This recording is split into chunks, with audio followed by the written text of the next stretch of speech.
day 2 start.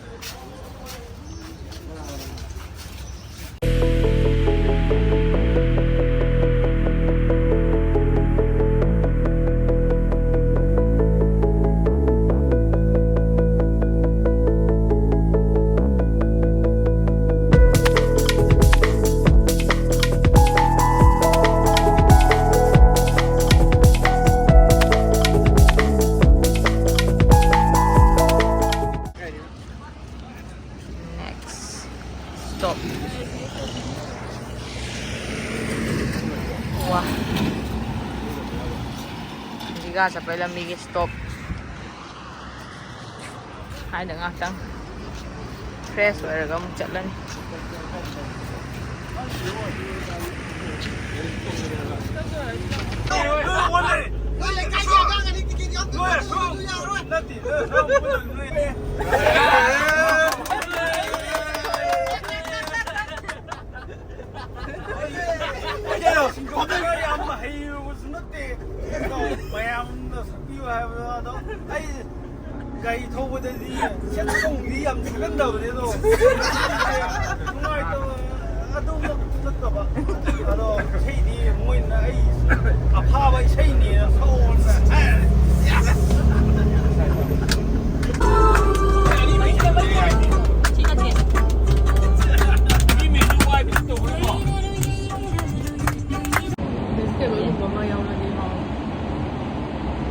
Dalo mo lang sila. Dalo ng pam siya kayo.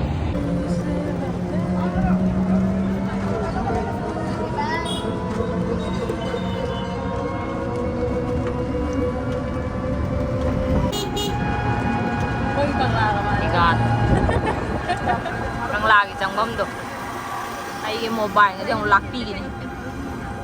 Kansari. Ay sumay na din na ako ama kan o manakasaw dito. Hotel manakam lehaw mo to.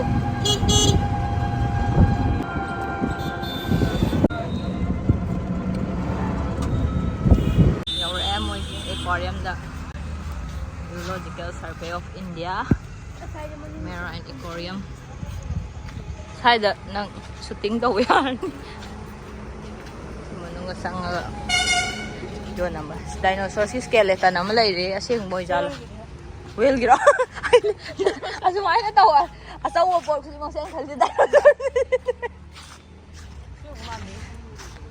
Siyang mo lang gani.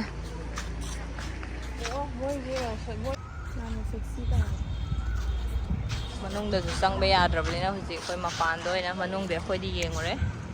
Dise. Adu like dia da. Para kano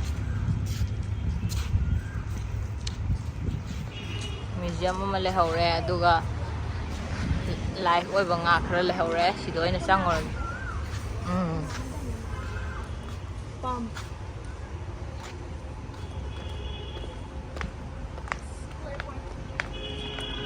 garden doi chat lage sai da ngak tang phama chakhar sai doi pothar ja hotel ga pothar da ko sai da pothar u wa gi makan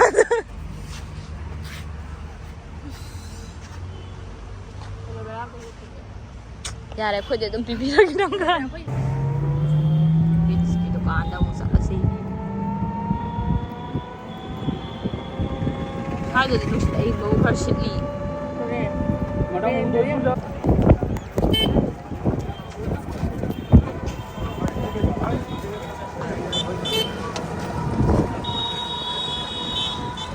उरे उरे समुंदर उरे ला ना सी मनिंग the लेर मदम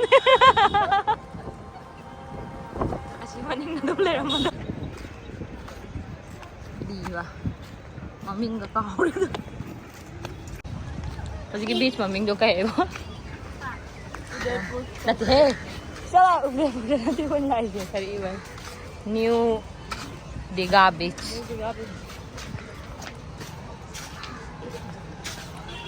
New DIGHA Beach. Beach ki kanoma. As mi kuyam je. तो P मलयान खाना खा लिए रात में आएंगे डिनर पे आमंत्रण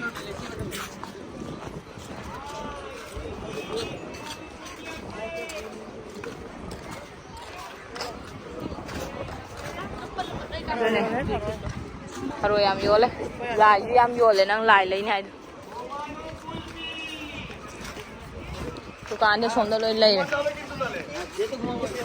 हाँ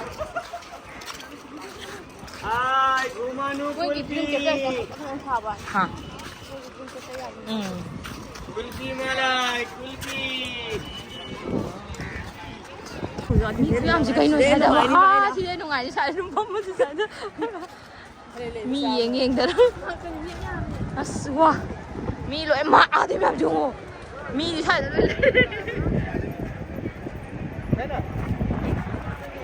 मेरा सुतो हुआ ये पाई भी है ये पाई ये लगा किधर ना तो हम ना तो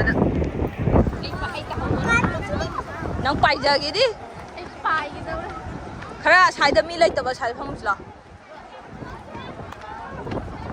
मी कुछ हम कहीं रोशी बिशी की समुद्र से दिया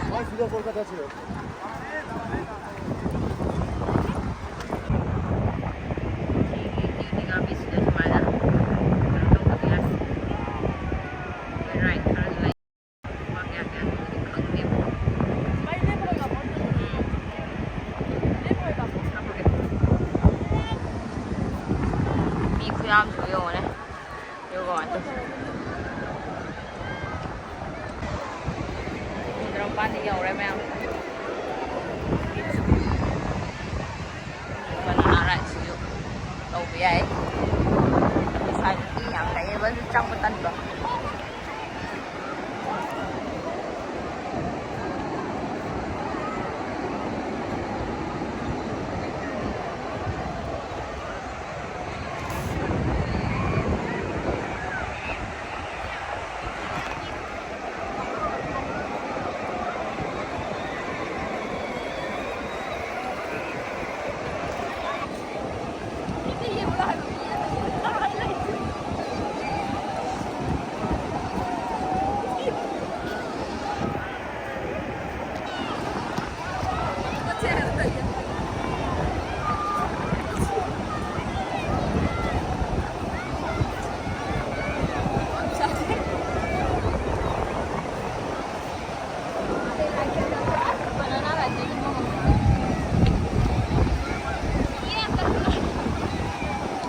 Quay phật giờ bị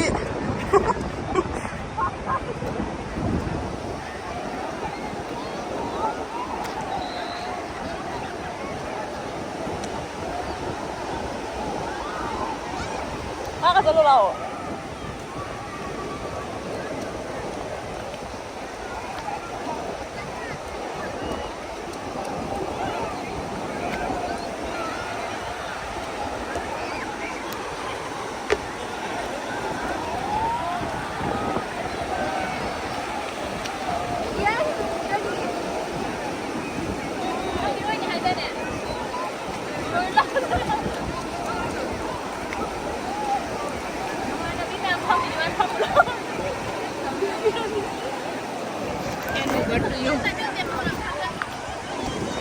Oh, sole.